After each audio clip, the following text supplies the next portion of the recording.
Hi, I'm Ken Jacobson, and welcome to Top Docs. Today we're talking to director Matt Tyrnauer about his documentary, Nobu. Matt Tyrnauer is director of such great documentaries as Valentino, The Last Emperor, which I think is the first of your films. Certainly the first one I saw, Matt, and I love that film. Where's My Roy Cohn? And last year's Carville, Winning is Everything, Stupid, which we had the opportunity to discuss on this podcast, so folks can check that out. Matt has also served as editor at large and special correspondent at Vanity Fair. Matt Tyrnauer, welcome back to Top Docs. Thank you. Glad to be here. Well, it's great to talk to you again, Matt, and I really loved this deep dive into Nobu. But for the few folks out there who don't know that name and don't know that chef, who is Nobu and what is your film about? Nobu Matsuhisa, Nobuyuki Matsuhisa, is, I would argue, one of the most successful chefs of all time. He is a sushi chef who started a mom and pop sushi bar in LA in the 80s called Matsuhisa. That turned into an empire, which the world knows as Nobu. I think he's arguably one of the most successful chefs of all time. Certainly, I'd say the most successful Japanese chef of all time. He has restaurants around the world. I think we're coming up to about 65 in the next few years. And it's a very high price point to dine at a Nobu. And that type of success is also elusive to a lot of chefs and restaurateurs. It's one thing to have a chain of restaurants in the fast casual category or fast food, but to have an empire that big at that high end of the industry is another thing altogether. And what drew you to Nobu, both the man and as the possible subject to make a film about? I'd known about him. I actually grew up in LA where he made his name after a string of failures, which is one of the most interesting unknown things about his story, that he wasn't born on third base. He's from a, relatively modest Japanese family, brought up in Japan in the wake of World War II in that period. Had a very hard life with a lot of tragedy, death of a father, and then some spectacular business failures leading up to an explosive success in LA in the 80s. And I remember that growing up in LA. Matsuhisa was the talk of the town, was a revelation in the Japanese restaurant world. And he became a superstar almost overnight in the late 80s. So I knew that story. I also knew about the tremendous success of Nobu as a restaurant phenomenon and his fame. But, I'd never done a food movie. I'd never kind of been given the keys to unlock a world of worldwide business in this area. And I like to kind of enter into worlds and have the privilege of access and then take apart and put back together again the world I'm in and put it into kind of 90-minute form and make a story out of it. So this was a prime opportunity for that. I met with him. He agreed to do it. And then it took about a year and a half to film it and 2 years altogether to put it out. It's interesting to hear you talk about, taking it apart and putting it back together, because the first words I think we hear spoken by Nobu in the film are, each and every piece must be in balance. Each piece must create an exciting element. That is how I always want to feel. And I was curious about you hearing those words. I don't know when you recorded them in your production process, but certainly they're words that you would have come back to time and again as you're putting the film together in the edit. And I thought there could be an influence on you making this film to have him talk about this idea of something that he creates being in balance and that each piece needs to be an exciting element. Is that something you thought about or that registered with you as an artist? Process and the master at work interests me. Going back to my first film, which you referenced, Valentino, the Last Emperor, which is about one of the great designers of clothing for women of the 20th century into the 21st, who was master of the art of haute couture. And that world, there's another world that I got to enter into, and his process and the process of the people who made the dresses that he designed, what became really interesting, a huge part of the film. This is a cinema verite film, Nobu. The Valentino film had cinema verite. For me, covering the process of how someone who's one of the best at what they do does what they do is really interesting. And that's just integral to my process, which is observing and filming all the elements and then telling the story with those elements. The making of the thing is really interesting to me. Nobu has a style that he talks a lot about, and his trademark really brought him all of his wealth and fame. He not only is a master sushi chef, and the kind of art of being a sushi chef, and a great one, is very interesting in and of itself. He talks about his mentor and his 6 steps of making sushi, etc. That's a big part of this. But he also was very inventive and broke all the rules of Japanese cooking and became famous doing that. So that's a big part of the story. He's an innovator and a disruptor and a rule breaker. And not many people do that and get away with it. So how he did that is a big part of the story. You referenced this is not somebody that was born on third base. Nobu grew up in Saitama, which is a city about 45 minutes from Tokyo. And his father was killed in a motorcycle accident when Nobu was a boy. So he grew up in a household run by his mother and his grandmother, with not much money. And he was clearly, influenced by his mother and I suppose his grandmother, not just to become a chef, but to become a certain kind of chef, I would say. And maybe that's where the Nobu style was born. Can you talk about the forces that shaped the young Nobu and helped make him the person that he grew up to be? As I said, his father died in a motorcycle accident when he was very young, 6, terrible age to have your parent die. He then went kind of on a dark path, juvenile delinquency, I guess is the best way to describe it. He stole his brother's car and crashed it and nearly killed his friends, and then had to go to a kind of reform school system. He was just a bad kid, turned out. Sushi really saved him in a way, because he had to figure out what he was going to do with his life. His brother, who's in the film actually, took him to a sushi restaurant, and he fell in love with the whole thing. He'd never been before. Sushi at that time was kind of a high-end delicacy, even in Japan.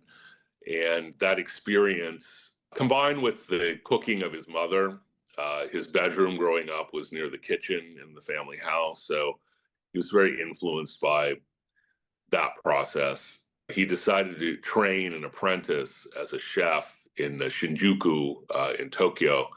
His mentor, who we see in archival film, in my film, taught him this method. He became a very good sushi chef, and then moved to Lima, Peru, as part of a wave of immigration that's been very long-standing, more than a century, of Japanese people to Lima and the rest of Peru. And he then started to change his methods and incorporate Peruvian cuisine into the Japanese cuisine. Then he had the first of his business failures, where he, temperamental Nobu, wouldn't follow the instructions of his boss, which were to use cheaper fish to make the sushi because, quote unquote, Peruvians don't know what good fish is. He quit. He was then jobless, and that set him off on a series of journeys that ended in failure, as I referenced, before he had a huge explosive success in LA in the 80s. The sushi of the late 60s and early 70s is not the sushi that we know today, right? I mean, today it's ubiquitous. Every strip mall, every city, there's a sushi restaurant, sushi bar. I don't know how good they are, but they're there and people love it, right? It's a very common, well-loved cuisine. But back then, that was not the case, right? Yeah, I mean, hard to remember. And that's interesting in its own right, by the way, that, there was a sushi revolution in this country. It's happened with a lot of things, yoga, frozen yogurt, um, things that acupuncture, maybe, but chiropractors, I guess, have always been there. But, there's certain things that, Mineral right, water. mineral water, yeah. There's certain things that were rare and new that have become so assimilated into the culture. Sushi is actually one of the more interesting ones because, I mean, the American palate was very bland until relatively recently. And if you read about American food and American cooking, and if you study the menus of restaurants, which I love to do actually, of the past, and they're wonderful books. And by the way, your local library generally will have a collection of old menus. It's really interesting to go look at them and see what people were eating. And it was not exotic, to say the least. I mean, meat and potatoes, and that was considered to be very American, and apple pie and all of those things that when Europeans would come here at that time, they would kind of bridle at the the relative crudeness of the cuisine. French cooking and Italian cooking then started to change that. There's always been Chinese food in this country for a very long time, perhaps not very good Chinese food. The food revolution of the 70s, really, I would say, led by California and Alice Waters and Berkeley and a lot of other innovative chefs. In LA, it turned out, and I remember this from being a little kid, LA was a culinary backwater that had kind of like an explosive period of restaurant innovation in the 80s. And Nobu's definitely a part of that. Wolfgang Puck, Spago, chefs that were reinventing cuisine. Japanese food and sushi in particular had a bigger hurdle because raw fish was considered to be disgusting or dangerous even to consume. The notion of it just wasn't understood, I don't think. And it was just very foreign to American diners. Then sushi became very fashionable, certainly in LA in the 80s. In the 70s, there was a little bit of it. Actually, my father wrote an episode of Columbo about Japanese cooking in the 70s that won an Edgar Allan Poe Award, but it was very exotic. And we go back and look at that episode called Murder Under Glass. There are a lot of Columbo fans out there, so I don't think I'm boring people right now, but there's an episode of Columbo called Murder Under Glass that has a Japanese food element in it. And if you go back and look at it, the way they decided to do that at the time was, geisha women in tatami rooms and the type of old-fashioned Japanese concept of a restaurant that actually Nobu references to me in one of the interviews. And he says he wants to break away from exactly that. So when he referenced that, I thought of this episode of Columbo where that's how, that's for a broad American audience, that's how they conceptualized it then. And indeed, Nobu references that and says that he needed to break that, which is part of what he did. So he had, when he opened his own restaurant on La Cienega Boulevard, which was the old restaurant row that had very traditional restaurants, including very traditional Japanese restaurants at the time, he made a kind of punk, very bare bones restaurant without tablecloths, but very expensive and the best quality. So focusing on the food and the raw fish and the presentation of it, and then doing his own style, which he calls Nobu style, and kind of starting to impose it upon his clients who just fell in love with it, is the essential kind of origin story of his great success.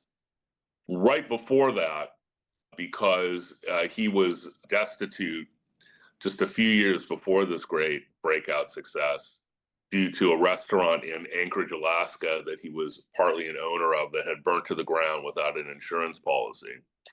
He had gone back to being a sushi chef in a restaurant on 3rd Street in LA called Oshu, I believe that's how you say it. He was practicing his innovations there and formed a kind of loyal clientele, a cult following, if you will.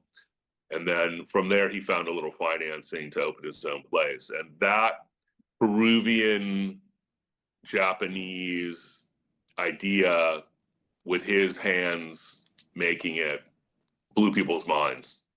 And that was the beginning of the story. It's also a joint enterprise with his wife, Yoko, who is an important part, obviously, of his life, but also of this movie. And they basically were, a two-person team. She was doing everything other than making the food, running the restaurant, waiting on people, bussing the tables, and so on. And it's Yoko who says about Matsuhisa, the restaurant, he could cook whatever he wanted without any limitations from anyone. To me, that seemed like sort of the thing that he probably had been chasing his whole life, which is just this sense of freedom, to just express what he wanted to express through his food. And he achieved it with her at Matsuhisa. I mean, that sense of freedom to me seems really critical to understanding Nobu. Yeah, I think not having a boss, he bridled under the control of a boss, Don Lucho, in Lima. They had a big fight. And I just don't think he was the kind of person who liked authority. I mean, you see that from a reform school kid who was a rebel in very tradition bound Japan in the post war era. So I think these are clues to his personality, and he needed to be in control. When he finally got control, and with the help of his wife, Yoko, who was integral and still is in Matsuhisa, certainly, she was the manager and the kind of host and worked the room while Nobu made the food. And it was a real mom and pop operation, but the customers are so loyal to this day. People have standing reservations there. It's extraordinary. It's not a big restaurant, Matsuhisa. It's sort of the anti-Nobu in a way. It's not very decorated. It still has a cult following 3+ decades later, and people go regularly, which is interesting. Some people go as regulars to restaurants and others don't. Immersing myself in the restaurant world, it was very interesting to me to see that. There are just some people that have gone on a weekly or more than weekly basis to Matsuhisa or Nobu for decades now. And that's part of their life. It's kind of a beautiful thing. Yoko's there a lot still at Matsuhisa to greet all of the clients. Nobu himself is on a plane going around the world to train chefs to keep the quality of the restaurants high, which is part of the story today. Matsuhisa is where he has a customer, an actor named Robert De Niro, who comes in and he falls in love with Nobu's black cod dish. And he says to chef, if you ever want to open a restaurant in New York, let me know. And Nobu kind of laughs this off at first, but several years later, they do partner along with my ear taper, I think, and maybe others, to open Nobu in Tribeca. And the rest is history, restaurant history. What did and does Robert De Niro see in Nobu, you think, the chef and the man that made him make that suggestion in the first place? I mean, I'm sure De Niro ate in a lot of great restaurants, but he probably didn't make that offer to anyone else. Maybe he did, but not to many others. He had a restaurant before, it turned out. That's part of the story. De Niro is very involved in this. I don't think people realize. I didn't actually. I knew that he had backed Nobu because I lived in New York at the time that the first Nobu opened in Tribeca, and everyone talked about De Niro having a Japanese restaurant. I knew about Matsuhisa. I knew what it was. It's interesting to me, an LA person living in New York in the 90s, that an LA restaurant actually had opened in New York, because it was usually the other way around. That was still LA as more of the backwater, even though I would argue LA has had great food for, since at least the 80s. I mean, there were some green shoots in the 70s probably that you could find. But since the 80s, LA, I think, has been one of the great food cities in the world. underrated, probably still Yeah. to this day. And at that time, New York places would go west. This was a reversal of the flow. Mayor Tepper, the third partner for the original Nobu concept, along with actually there were four. Drew Nearpont, who was a restaurateur that De Niro had worked with before in Tribeca. But Drew says that Nobu is the greatest restaurant concept ever, and they realized it once the Tribeca Nobu had opened, and it was such a tremendous success. De Niro, like a lot of people, saw that this young chef was doing something on La Cienega that no one else was doing, and the dish that caught his attention is now on menus around the world, but it's really Nobu's innovation. It's the black cod miso, and it's been copied, you know, millions and millions of times around the world now. It's a twist on the way to cook cod with a miso marinade. People love it. It's still great to this day. So that caught De Niro's attention. It was hard to miss that Matsuhisa was special. I remember I was brought there by a friend's parent when we were in high school or college. And when you went into that place, you felt an energy and a uniqueness. And then the food itself was very unique, and the way it was served. Still, that you can see that in Nobu's to this day. There's a casualness, but a kind of on point type of service that is something that is regulated and invented by Nobu himself. They serve the table sort of family style, but it's done in a particular way that's just not throwing the stuff down. It's got a flair to it that all comes from him. And De Niro said, "I'll back you." Nobu originally said no because he didn't want to lose control of this one place that was becoming successful. I think control clearly is a theme here. Any great Mm-hmm. chef clearly is a great controller of things. And running restaurants obviously very hard because managing people is very hard, and it's a ballet and a great coordination of all that. And what distinguishes a good place from a great place and a good place from a not great place is probably a few very subtle things in addition to the food. So all of that process you see in this film, how they try to control a sprawling empire now, and how Nobu has, in essence, created a culture, which is the thing that fascinated me when I really got in there, which is what is it about this guy and this company? Obviously, there are a lot of things that make it successful over so many years, but I think you have to create a culture, and then you have to sustain that culture. And Nobu's turned out to be very good at that. And Yeah, and you have that's a not easy, right? it's not. And throughout the film, there's a sit down interview with Wolfgang Puck and Nobu sitting and talking. And, that's one of the things that Wolfgang Puck mentions is the importance of creating that culture and how Nobu has been so good at it. And then in your film, there's a great scene which I think illustrates the specificity of that and his particular talent for it. As you mentioned, he's going around 10 months out of the year to all these restaurants. You follow him to the one in Los Cabos. And there's this great scene where the chef there brings out a dish that he's made, and, Nobu is critical of it. It's not made to his specifications. And one or two aspects of it, he's like, no, you need to do this, or why did you do that instead of this? And the chef takes it back and tries again, brings it back. It's still not right. Nobu again points out what's not right. He takes it back. This goes on, and then there's a whole thing with chopping chives, and they're too fine. And it's a funny scene, but it's revelatory because of the way that Nobu handles himself in this situation. I felt like he's uncompromising. He is not going to put up with anything less than perfection because he created these dishes and he knows what they should be, and he expects that in all his restaurants. But also, he's not at all mendacious or belittling of this guy. He's respectful, but he's just very clear about what he needs to do. And I think at the end of it, the guy successfully creates the dishes, and Nobu says, "Good job." And I just thought this is a kind of a master class in leadership. That was a real scene. That had its origins in my Valentino Ferrate filming because I was an outsider. I'm an outsider in all these worlds, which is what I like to be. I call myself sometimes the resident alien.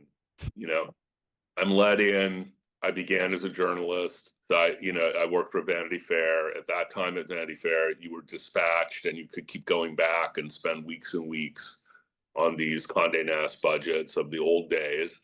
My stock and trade would be called observational journalism.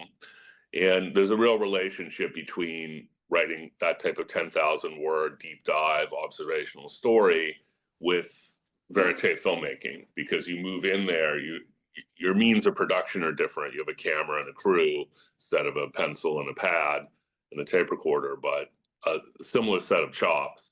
When I did the Valentino film, I knew nothing about high fashion or any of that. I was fascinated by it because, they're making $500,000 gowns by hand in the middle of Rome next to the Spanish steps.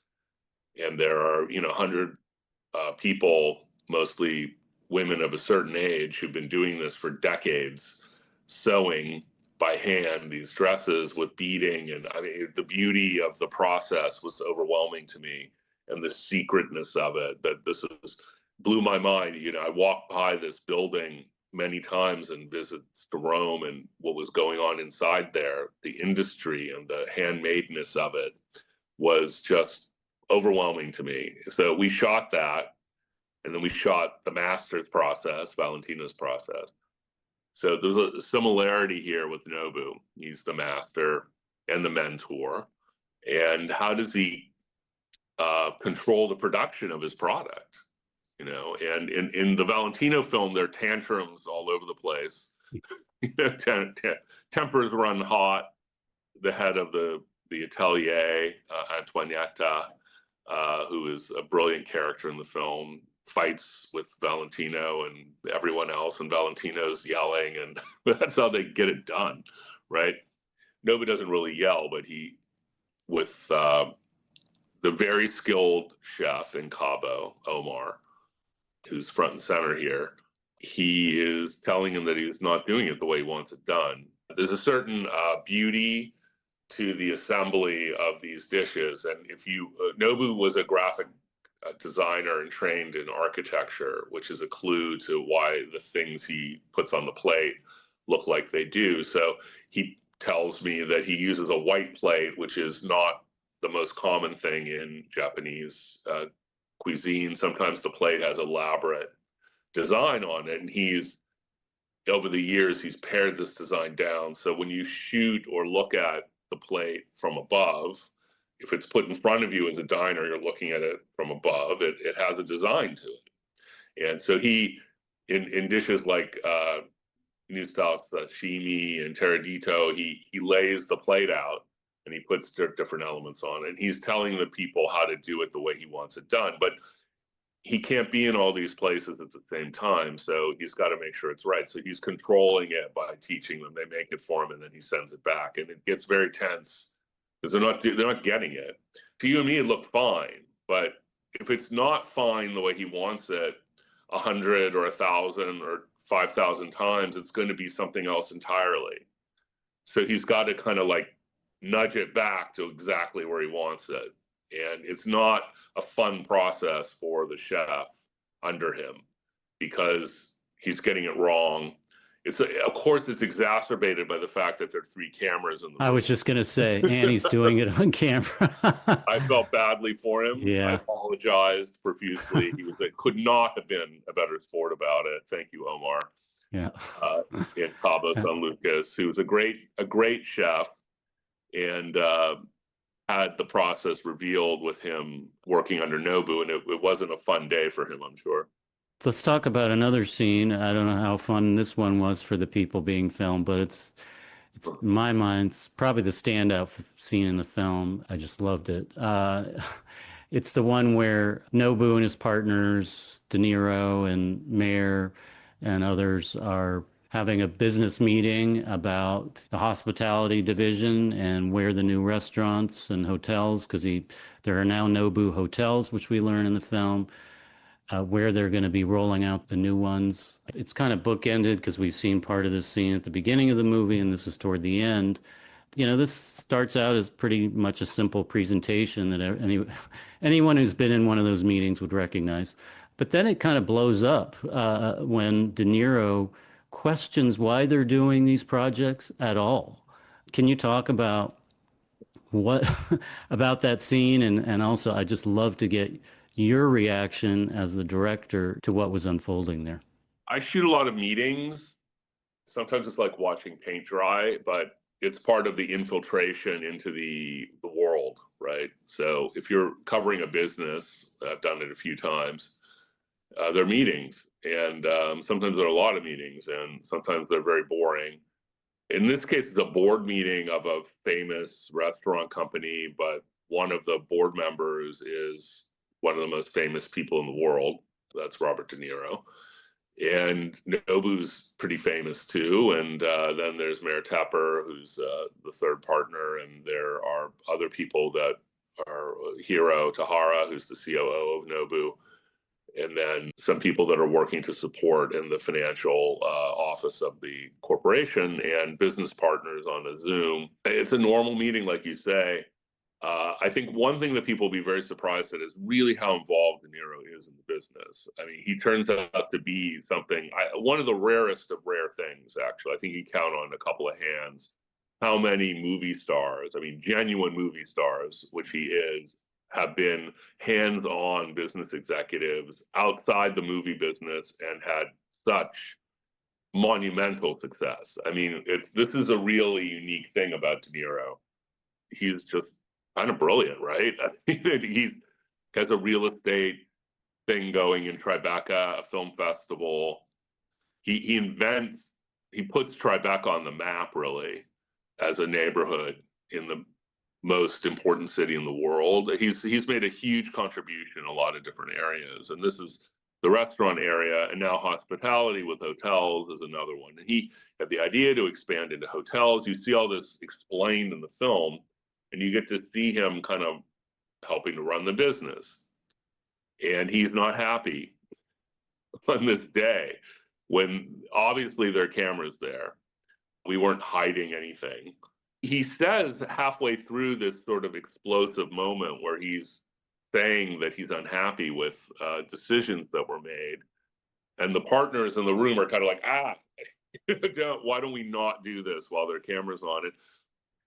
And very naturally, he says, I could have done this. I could have pulled you aside, but I'm doing it now. And I mean, this was the real thing unfolding. It wasn't, he's saying, you're hearing it. They're saying, don't do this. They never reference the cameras. They're just saying it would be probably better if you didn't yell at us and make this vociferous point while the cameras were on. And he says, no, I don't care. We put that in. And then he basically is saying, we're overextending. I don't like what we're doing here because I think there's only one Nobu, and we can't control this empire really effectively if we overextend. And there's disagreement, but he won't let go of the point. It's a real conflict, which is what anyone making a film wants and needs. There are a lot of, obviously tons of food documentaries and many really talented directors and producers working on those. And they've put their own stamp on them. But I felt this scene was kind of your stamp. I mean, I felt like this is a Matt Tyrnauer film now. I appreciate that. Process is important, and also not trying to make things pretty in the sense that, I'm with the band. I'm the resident alien. I'm not the stenographer. And indeed, at the end of that scene, people involved in it came up to me and said, please don't put that in the film. And I was wondering that. yeah, and I said, Yeah. at the time, that's not the way it works. I'm sorry. And to their credit, I mean, I think they put a pin in that, and it came up later, I think. And I just said, no, I mean, I'm going to cut the film, and that's the way it's going to go. You know, I thought it would go in, and it went in, and it could have gone on more. But in any event, thank you for saying that, because it's a warts and all scene, and I think the people in it probably didn't want it to be seen, but there it is. It's also interesting because the film, is about Nobu, obviously, and he's in the room, but in a way, he kind of fades away as they're. It's pretty much a tete-a-tete between De Niro and Mayer. But we do see Nobu, and we can kind of read his expression. I don't know. In those moments, I felt like, even though he's not saying anything, people are paying attention to the way he's reacting, and that's an important part of this dynamic. If you observe closely, which you've done, but it's subtle, something happens right before De Niro gets angry. And because it's De Niro, I mean, you notice it. And it's also loud. So it seems like a Goodfellas moment, not a restaurant board meeting moment suddenly. But Nobu is upset before that because they're building a restaurant in Oxford, England, and they didn't tell him about it. And Yep, that's that a triggered is telling all that moment. triggers it. Well, Nobu's pissed off because Yep. it's his restaurant and empire with his name on it, and you can see how this would happen in a big-ish company like this, where yeah, they're opening restaurants at a big clip. There are not a lot of people at the top of this organization. They technically don't need Nobu's approval, clearly, to open a restaurant, but he wants to know, and I don't blame him. And they forget to tell him, and he's angry, actually. He doesn't, he's not explosive. He's Yep. kind of he's kind of more of a silent killer, if you will. But the next point I would make about that I think is really important is that these are three business partners who've gotten along more or less for 3 decades, and it's revealed in the film, and no one's really mentioned it to me who's seen the film, but it's really important that they had a fight uh, 15 or so years back, maybe even 20 years back, about a failure they had in Paris when they first opened in Paris. And they went out of business because of a bad business partner relationship. And then the three partners, De Niro, Nobu, and Mayor Tepper, didn't speak for 2 years. Then they got back together, and you hear Mayor Tepper say, I think quite elegantly, we resolved our differences, we learned from it, and then we moved on. And that, I think, is a clue to part of the success of the empire, is that it probably didn't help them that they didn't speak for 2 years running a big business like that. But somehow they made it through that, and then they feel like they're stronger than ever now and have figured out how to work together. It ain't easy, like partnerships aren't easy and businesses aren't easy. And the restaurant business, above all, I would say, has to be one of the most difficult. It's often remarked upon that it is the most difficult, if not one of them, to achieve in, and they've done it, but it wasn't without trouble. I will say after that scene, I went to the Nobu website and like to try to find that Oxford restaurant, and I did not see it on the website. Did it ever get built? I didn't check. They said it was being built. This is what angers Nobu, which I think is funny. he he's like he has to be apologized to by his partner because they forgot to tell him, and then he says, "Well, when are you starting?" And he says, "Oh, it's being built right now." And you can see Nobu Yep. blanch again. He's pissed off, and I don't know whether they finished it because that was more than a year ago when you saw that. So Check out the website. There are a couple of London restaurants for sure, but nothing in Oxford that I could find. So Nobu has his ways, evidently.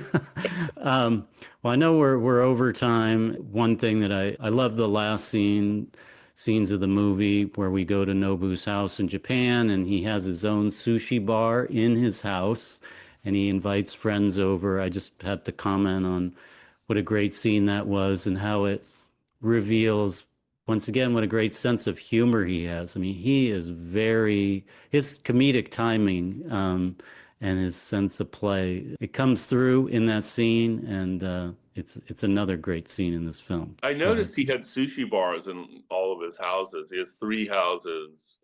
They all have elaborate, basically sushi restaurants in them. And I thought, was this for show?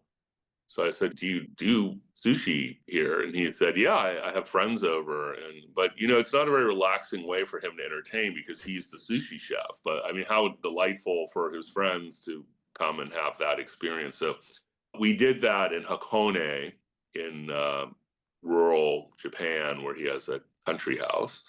And he had friends over, and he does I mean, really spectacular sushi dinner for them, which goes on and on and on. And he's making it with, I mean, it's funny. It's kind of like he has an assistant back there with him, but that assistant is actually the head chef at Nobu Tokyo.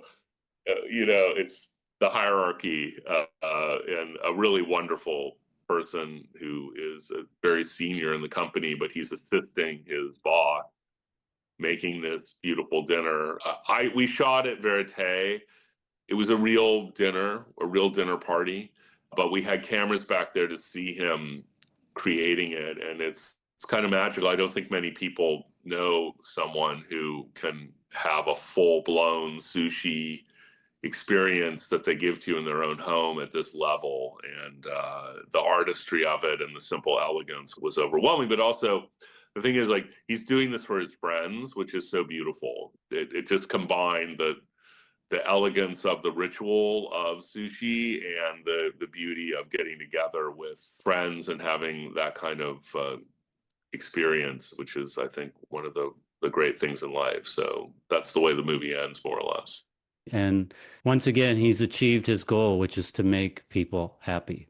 And Matt, you've made me happy with this film. I really enjoyed entering into this world, and I've never been to Matsuhisa or a Nobu, but I am going to save my money up, and I'm definitely going to go to one or the other. It's just I can't miss that experience. So thank you so much, and congratulations on the film.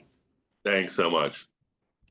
Take care, Matt. Bye bye. Thank you again. Lovely to see you. Thanks for Yep, the great beautiful to see you. question. Yep, Appreciate it. bye bye.